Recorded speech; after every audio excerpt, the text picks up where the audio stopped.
Now I'm just going to tell you a few dialect stories now, alright? Now this one also is by the late Irene's father, Johnny Barber. This is just one I said I would read for her tonight. This is called the donkey chase. Parson had a donkey. He needn't, if you see, to take his wife to worship, 'cause she had a gammy knee. Quiet little thing it was, never known to prince. He kept him in a stable on a plot behind the manse. Parson very worried. Neighbours out of spite had blamed the little donkey for a roaming in the night. Then a grumpy farmer had some turnips tilled and blamed the little donkey for tearing up his field. Parson very worried, couldn't sleep a wink. Turned out after midnight to have a little drink. Looked through the window, moon as bright as day. Saw a little donkey, he murred and bray. Slipped on his slippers, couldn't stay for more. Hurried down the stairway, scurried through the door. Out across the stable plot, oh, so there you are, browsing in the turnip field. Oh, get left all ajar. Parson tried to catch him, donkey wouldn't play. Parson took the dummy, and the donkey got away. Out on the highway, all to no avail. Parson in a panic tried to grab his tail. Down through the Stenick, past the wheaten sheaf. Parson nearly winded, had a job to breathe. On past the Western, down Street and Pole, turned into 4th Street, past Public Hall. Parson lost a donkey, round chai and chai, shaking like a jellyfish, thought he would die. Along comes a cobber down Dick's Hill, thought he saw a donkey standing very still. Went a bit closer, no doubt at all. Then he met the parson, and that beat all. In pyjamas and slippers, with a nightcap on his head, he looked like a ghost just returned from the dead. The cobber was startled, the parson distraught, the donkey quite docile on having been caught. It took some explaining, a nice sort of bloke. The cop took the details and patted the moke. Then said to the parson, all still out of breath, "Gust home to your bed, man, they're looking like death." The donkey recaptured, of dignity shorn, the parson walked forward, and all sad and forlorn. Arrived at the stable, bewildered and shocked, to discover the door double bolted and locked. This new implication was plain as could be, so he tethered the donkey, ran in for the key, unlocked the stable, and there on the straw lay his own little donkey. Hee-haw, hee-haw.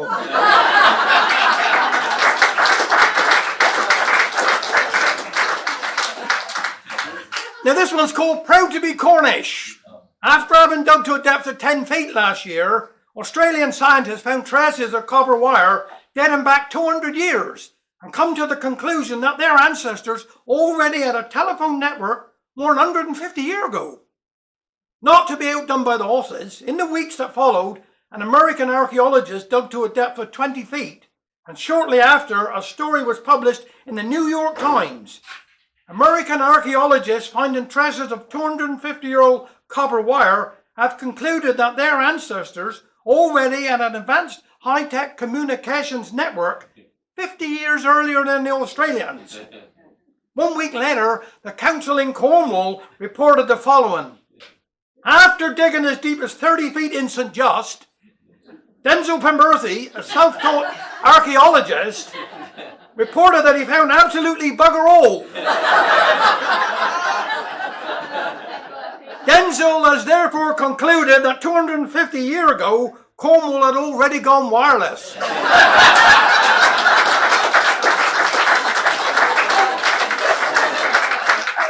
Oh. This one's called the Starch Amazon. Oh, heck, man, I can hardly tell you now for grizzling. 'Twas 4:08 this morning, see, and I heard this noise below, like, well, I thought 'twas my ma or one of my grandchildren, though I wasn't expecting no one. And then I heard the strangest sound, like a linnet 'twas, all shrill and high. Mr. Tunkin, are you awake, dear? It's Nurse Titty. I'm here for Nurse Barnacote. She's had a fall, poor soul. Will I come straight up? And then I hear these get feet stanking up the stairs, heavy like a infantryman. Thought she'd be going through the planching any time. Well, when the door opened was like a vision. I starts to Amazon, and then without no invitation, she starts bustling. I'll just straighten your covers and draw the curtains, Mr. Duncan. Fresh air to aid the circulation. Am I right, Mr. Duncan? And she turns and looks over her glasses at me. Oh, I must have looked like a cornered ferret, hair like a furze bush. Oh, it makes me ache now to think of 'em. And then she reaches into this bag, takes out some books and starts reading. Duncan, Arthur John Samuel, bed bath, twice weekly. You don't mind if I call you Arthur, do you, Mr. Duncan? Well, I was struck dumb, as you can imagine, and I thought she took that as a no, because she carries on with Mr. Duncan this, Mr. Duncan that, and where does it hurt, Mr. Duncan? And tell me if you're uncomfortable, Mr. Duncan. And then as quick as you like, she's on me, pulling back the bedclothes, and dragging off my nightshirt. Well, I can't pretend I didn't need a bath, you know me. Never warm was for all that, and for a second I did feel a touch of embarrassment.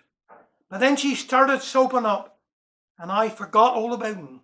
Now, she wasn't no ever gardener or nothing, but hell, I aren't starting to get particular at my time of life, so I just lay back and took him. Imagine it, man, 1 minute, I'm sleeping like a babby, and the next, an angel in apron is smothering her hands all over me. I aren't religious, as you well know, so I know I wasn't in heaven, and I thank God for that, else I'd have missed. Well, she was proud of me and pummeling me and stroking me from my toes to my nose, and all the while paying me little compliments and all concerned like about my welfare. Arthritis is a terrible cross to bear, Mr. Duncan, and you must miss Miss Duncan terribly. Then when the final sluice down and flanneling behind the ears, she was gone as quick as she came. Well, I lay there a minute contemplating my good fortune and wondering what other delights the day had to offer, when it all of a sudden struck me, all that time, dear, all that care and coddling, sloshing and washing, I hadn't uttered a single word to that dear woman. Well, I can tell you, I was up out of that there bed, quicker than you could say knife, and over to the window. Nurse, I cried, nurse, wait! Here, nurse, I'm calling after her, trying to keep from cracking up. I just wanted to say thank you. She did look taken aback. Oh, that's quite all right, Mr. Duncan. All part of the service, you know, says she. Then she's off again. Hey, well, just one thing, I'm calling after her. Yes, yes, said she. What is it, Mr. Duncan? Well, you see, I aren't Mr. Duncan. He's the miserable old bugger who lives next door.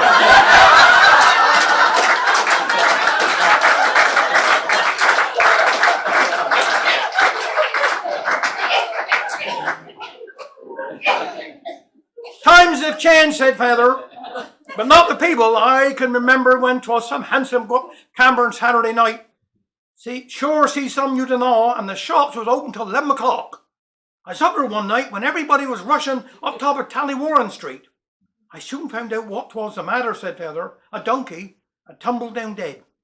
Now everybody had seen scores of living donkeys, but they'd never seen a dead donkey afore. What made matters worse, the donkey was lying across the tram lines, and the tram going with Ruth was held up. It was the driver ringing the bell that brought a policeman who was down in the marketplace having a bit chat. What's on here, said the policeman. He wanted to know, as he took out his notebook. How did it happen? He asked the owner of the donkey. I don't know, was the reply. I'd seen him do lots of funny things, but I never known him do this afore. Well, said the policeman, not itching, and get a long piece of rope. This they did and tied him to the poor donkey. Now all catch hold of the rope and pull. Are you all ready? There was some long line of men. They would have met a handsome funeral procession.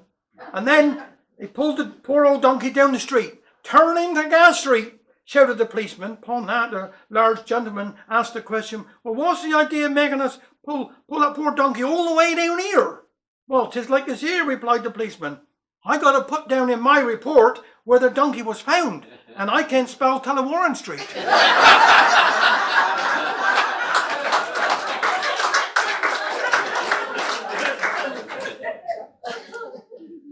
Mother and father were sitting to the kitchen table. They were waiting for Richard Henry to come down from bed. I don't believe that boy's well. I heard him moving about in the night. Besides, he'd been cold twice. Didn't like he told, said father. You know what happened yesterday when I took him up chapel, said mother.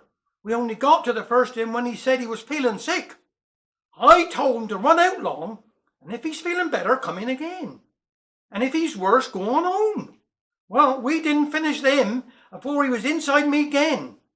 Hell, I said, you made haste. Haste, said he. I found a box in the porch marked for the sick.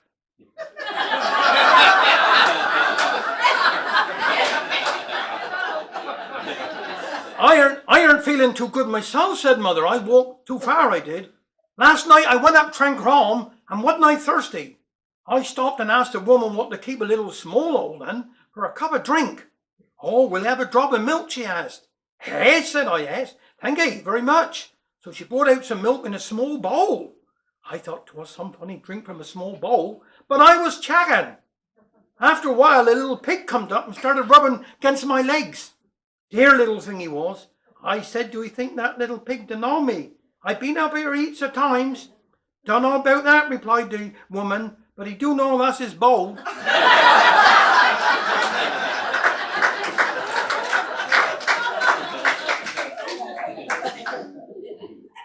Now this one, I shouldn't laugh. I'm not allowed to laugh. This one's called Shiny Balls. Christmas was coming, so Mother baked the cake. Mixing ingredients up took bloomin' hours to make. The fruit had plumbed up handsome, no dipping in the middle. Now was the time to decorate, which Mother thought a fiddle. She rolled the marzipan around and icing all on top. Did he get the shiny balls, says Dad. No, sold out at the shop. But I got Father Christmas and a little snowman too. I'll wrap a pretty ribbon round, and that will have to do. But Father was insistent. We got holly on the walls, but we can't have a Christmas cake without the shiny balls. And we got all the family coming for the whole of Christmas Day. No shiny balls upon the cake? We must get some today. Ma wiped her eyes in her penny. The tears were streaming down. Oh, you do something, Father. Take the car and try in town. So Dad went up Bill's garage. He had to fill the tank. Oh, says Bill, you're looking muggy. Had someone robbed your bank? No, it's the wife, says Father. She's owned there in some tear. No shiny balls upon the cake. Can't get none anywhere. I tell you what, says Bill, from the desk where he was sat. I got these small ball bearings. Can he substitute with that? It's worth a try, says Feather, and he took them in his hand. Ma washed and blessed him on the cake. My gar, that's looking grand. The children, they were watching at all that occurred. Now, kids, this is our secret. Don't say a bloomin' word. On Christmas Day, the family came. They all arrived by noon. Mother had prepared a goose. They'd all be eaten soon. And later, all were snoring while Mother laid out tea, mince pies, saffron cake and splits, the cake, for all to see. They listened on the radio, the speech made by the Queen. She done a proper job, they said. It was a happy scene. No mishap came at tea time. The trifle disappeared, and several slices of the cake the moment Father feared. They sat there in their paper hats, the firelight on the walls, and Father thinking of the fuss about the shiny balls. For he was grinning quietly while many yarns were swapped, how they'd survived disaster, for they were nearly caught. And Ma was chatting quite relaxed and sitting quite unwary, till Grandma bent to poke the fire and shot the poor canary.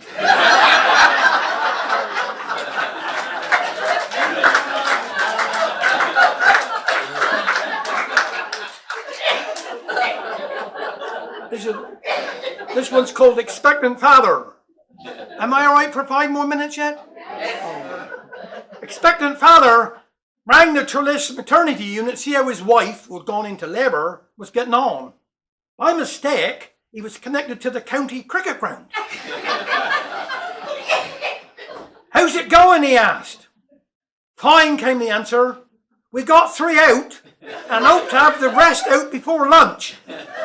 The last one was a duck.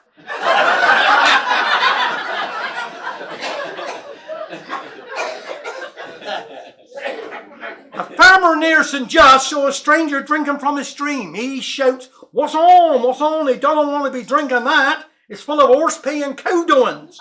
"Oh, hi there," says the stranger. "I'm your new neighbour from London. I've just bought a cute little cottage in the village. I'm not used to the way you chaps speak. So could you say that again? A bit slower, please." The farmer says, "If you use 2 hands, you won't spill any."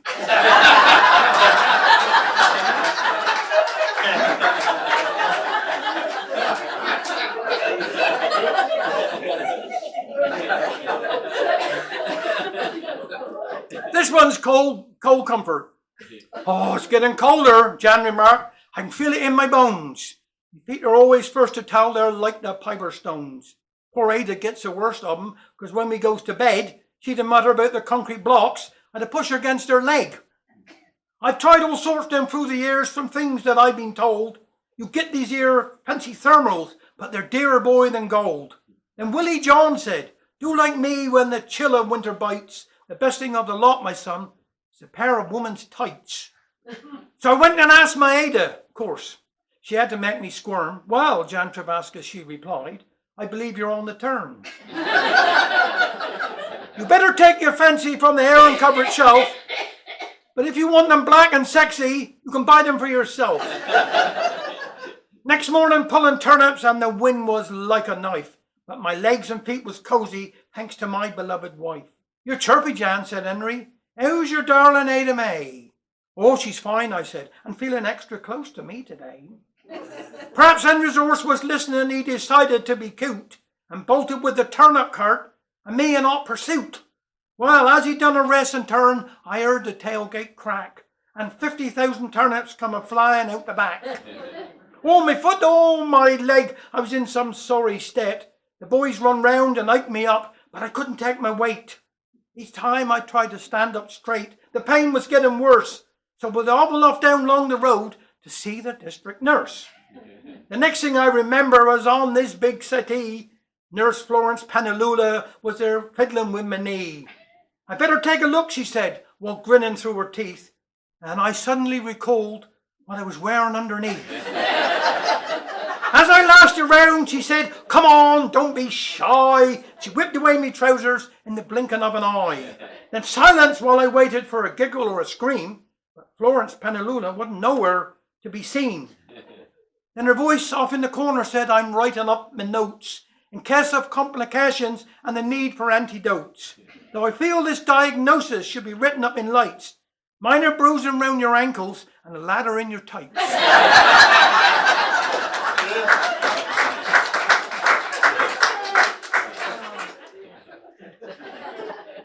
I have a little sat-nav. It sits here in my car. The sat-nav is a driver's friend. It tells you where you are. I have a little sat-nav. I don't mean the you, Julie, no, sorry. I've had it all my life. It's better than the normal ones. My sat-nav is my wife. It gives me full instructions, expect me how to drive. It's 30 miles an hour, it says. You're doing 35. It tells me when to stop and start and when to use the brake. And tells me when it's never ever safe to overtake. Tells me when a light is red and when it goes to green. It seems to know instinctively just when to intervene. It lists all the vehicles just in front and all those to the rear. And taking this into account, it specifies my gear. I'm sure no other driver has so helpful a device, for when we leave and lock the car, it still gives its advice. It fills me up with counselling, each journey's pretty fraught. So why don't I exchange it and get a quieter sort? Well, you see, it cleans the house, makes sure I'm properly fed. It washes all my shirts and things and keeps me warm in bed. Despite of all these advantages and my tendency to scoff, I only wish that now and then I could turn the gadget off.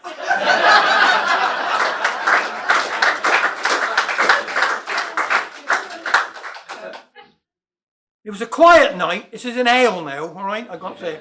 It was a quiet night in Ale. And a man and his wife were fast asleep when there was an unexpected knock on the door. The man looked at the alarm clock. It was 3:30 in the morning. I'm not getting out of bed at this time, he thought. There was another louder knock. Aren't you going to answer that? Asked his wife irritably. So the man dragged himself out of bed and went downstairs. He opened the door to find a strange man standing outside. Didn't take long for the homeowner to realise the man was totally drunk. All right, my handsome, slurred the stranger. Can you give me a push? No, I can't. It's 3:30 in the morning and I was in bed, said the homeowner as he slammed the front door. He went back to bed and told his wife what happened. That wasn't very nice of you, she said. Remember that night we broke down in the pouring rain on the way to pick up the kids from the babysitter and you had to knock on that man's door to get us starting again? What would have happened if he told us to get lost? Yeah, but the man who just knocked on our door was as drunk as a pariner, replied the husband. Well, can we at least help him move his car somewhere safe and sorting out a taxi, says his wife. So the husband got out of bed again, got dressed, went downstairs. He opened the door, but he couldn't see the stranger anywhere. So he shouted, "Hey, do we still want to push?" He heard a voice call out, "Yes, please, yes, please." So still unable to see the stranger, he shouted, "Where are you to?" "I'm over here, my handsomes," the stranger replied, "on your swing."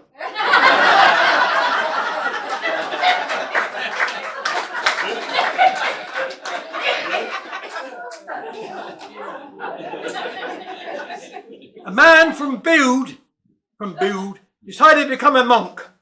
So he went to the monastery and talked to the head monk. Head monk said to him, "You must take a vow of silence. You can only say 2 words every 3 years. The man agreed, and after the first 3 years, head monk came to him and said, "And what are your 2 words?" "Food cold," the man replied. 3 more years went by, and head monk came to him again and said, "And what are your 2 words?" "Robe dirty," the man replied. 3 more years went by, and the head monk came to him and said, "And what are your 2 words?" "I quit," said the man. "Well," said the head monk replied, "I'm not surprised. You've done nothing but complain ever since you got here."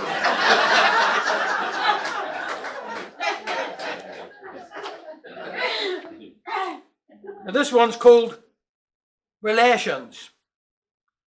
Heather was at the table checking his football pools, all the homes and the aways, and following the rules. Young Herbie came in through the door, all smiling and excited. "Hello, Dad, what's up with you?" "You're looking some delighted." "Congratulate me, Dad," says Herb, "for I have found a love." "Well, that is handsome news," says Dad. "Who is he thinking of?" His son just pulled his ear and blushed, his voice all soft and gooey. "I've asked for Fanny Jenkin. She to live over Truey." His father's face was stony. "My answer must be no. You see, my son, it cannot be. I cannot allow it so." "Why ever not?" young Herbie said. "She's a handsome maid." "Oh, tell me, Dad, what's wrong with her?" But father shook his head. "It's difficult to tell 'ee, boy, and me your father like, but it was when I was young, and I had this here bike. I used to go out now and then and take a little ride, and once or twice I found myself over Truey side. And that is why I must explain my visits over Truey. She's sort of a relation, see, quite like a sister to 'ee." The boy accepted sadly this awkward fact of life, and soon he met another maid he felt would make his wife. He told his father proudly he fancied Liz Strathui, and found she must be cast aside, another sister to 'ee. The months went by and Herbie strayed, only to face more ruin. For Sissy Frances Overbreeg was like a sister to 'ee. Well, in despair, young Herbie sat his head upon the table. He tried to joke a bit with Ma, but felt that he wasn't able. "What's the matter, boy?" his mother said. "You're sickening, I don't wonder. You're tithing like an adder, boy, and your face is black as thunder." "Oh, I can't stand it, Ma," he cried. "My heart has gone on strike, and it's all because of father, he and his bloomin' bike. For every maid I look upon, be it Mousel or Trelister, my father been there on his bike, and she's bloomin' near my sister." But Ma was stiff with laughing. She hooted like a good un. "Oh, so that is what upset you. Don't you worry, my old puddin', for you can wed the maid over Breeg and the one from over Truey, and don't you worry over Da, he's no relation to 'ee."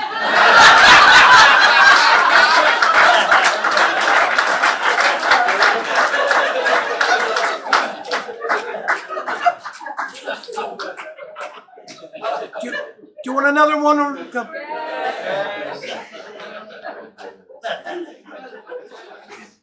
Give it clean.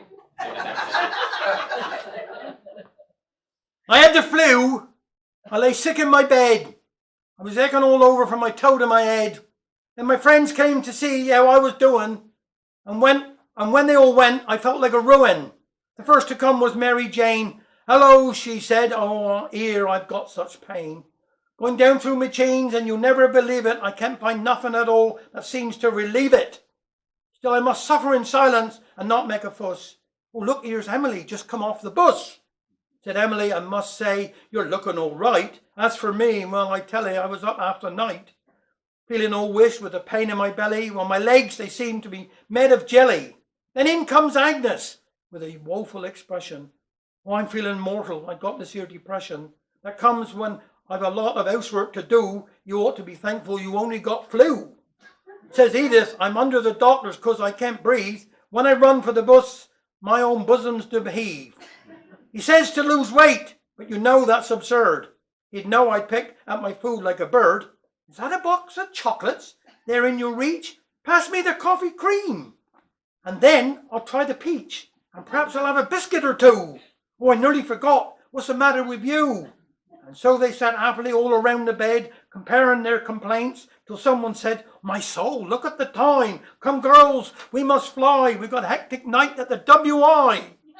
We're having a disco with all sorts of dancing. We need all our strength for the jigging and prancing. So each of them rose to depart like a shot, their various illness quite forgot. To each I did say, you've cheered me no end. I'm sure that tomorrow I'll be on the end. Thank you for coming. I called weak from my bed. Then thankfully turned over and covered my head. Now, if you're ever sick and I come to see you, I promise I won't talk of when I had the flu.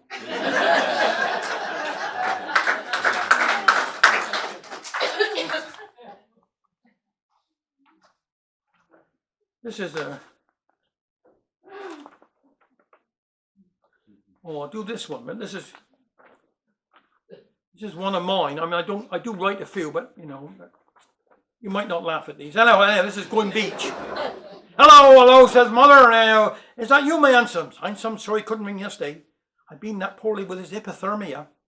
I didn't have the strength to get out of bed. Yes, I'm fit again now. Due for another day, suppose. Anyhow, 'tis the twins' birthday coming up, and 'tis time to take them on the beach to celebrate their birthday. The Lent is the best beach round here, but first I had to send Feather overlong to the convenience store for the ingredients to make the cake. I was a little concerned with the eggs, because a couple of them were beeling. You know what I mean, beeling? Yeah? Hatching out. Sorry. Lucky Feather brought home a dozen, so I had lots to choose from. Yes, this will be a surprise for the twins. This will be their first holiday to foreign parts. Decky, he's the one with a third eye, and Silas, blessing, he's the one that they took out the oven before he was baked.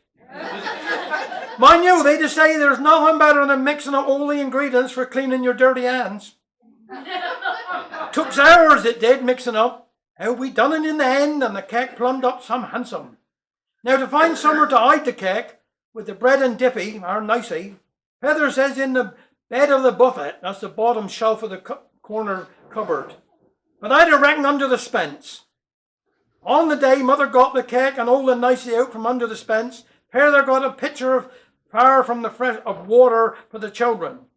And load everyone in the pony and jingle, and off we go. We tied the pony and jingle up to the church gates. Time we crossed over the golf links and down steps, Mother was rather leery. Feather was puffing like bellows. So it was time to get comfy on the beach. Mother had knitted a woolen swimsuit for Martha May. Black and yellow he was. Martha May looked like a get bumblebee down beside the water. I tell you, Mother was some word, 'cause Father would sometimes change his mind at the last minute. Fortnight ago we were going out to see lessons down Newland. We all got ready, climbed in the jingle, then Father said, out, we aren't going. Why not? Asked Mother. This will teach the children about disappointments in life. Pretty amazed I was, I can tell you. Now, Feather wasn't a beach person. No, he had his shirt and tie on, and best shoes. No, says he, I'm not taking off my hat. Not even the Queen of Sheba was coming here. Even though the weather was warm as toast. Decky and Silas ran off across the beach, building sandcastles and digging tunnels. Of course, Dora, that's Silas's girlfriend, wish-looking maid she was, legs on her like linnets. Bare vent, that's without shoes. She helped Mother to set something to eat. Of course, the wind started to blow, sandwiches all covered in sand. The boys were soon back from the sea, shaking with the cold. Yes, they started coddling with the food. Mother teasy as a hatter by this time. Feather was eating a get piece of cake when all of a sudden gave a get cough, and his top teeth fell into the sand. Cake and all. Feather got down on his hands and knees and started feeling in the sand for his teeth. Feather then see the stranger, he gnawed. Haven't seen him for some spur. Out find my teeth, will he? Of course, the trouble was there were skulls of children running round. At last, Feathers found a set of teeth in the sand, but he couldn't put them back in because they were covered in sand, so he put them in his coat pocket. So to clean them off when he gets home. The tide was soon on the turn, so we packed up and went on our merry way home. No sooner inside the door, Feather washed the teeth, only to discover they were somebody else's bottom set of teeth. So Feather raced back down to the beach, only to see the tide was in. For days he went down to the beach to see if his teeth could be found, but no luck. So if you're down on the Lemp beach and you find some teeth, they belong to Feather.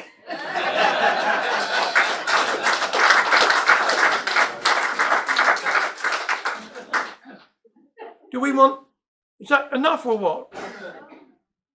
Yeah, you can have another one, yeah. If Sammy had a donkey, I was on about donkeys, isn't it? But Sammy had a donkey, he wasn't very bright. If you tried to turn him leftwards, he would veer off to the right.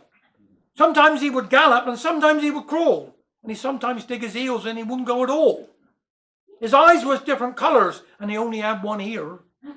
He was knock-kneed in his front legs and bandy in the rear. His teeth was broken, busted from chewing on a slit, and his tail was short and stumpy, where he pinching in the gate. One day I says to Sammy, "How is it, my old dear, have you bought that bloomin' donkey and you've kept him all these years?" "I'll tell you how it is," he said, and pointed to his wife. "We'd have reckoned that there animal have saved our married life. 'Cause I'm nothing much to look at when all is said and done. My face was slapped together when the Lord was having fun. And my beloved missus, she won't never tell a lie, so I wouldn't pay her compliments for fear of her reply. But since I got that donkey, 'tis like Christmas every day. I'd a tell her how she's pretty, and she'd a look at me and say, 'Dear Sam, I'll give you kisses, and I'll sit upon your lap, 'cause compared to that there donkey, you're a handsome looking chap.'"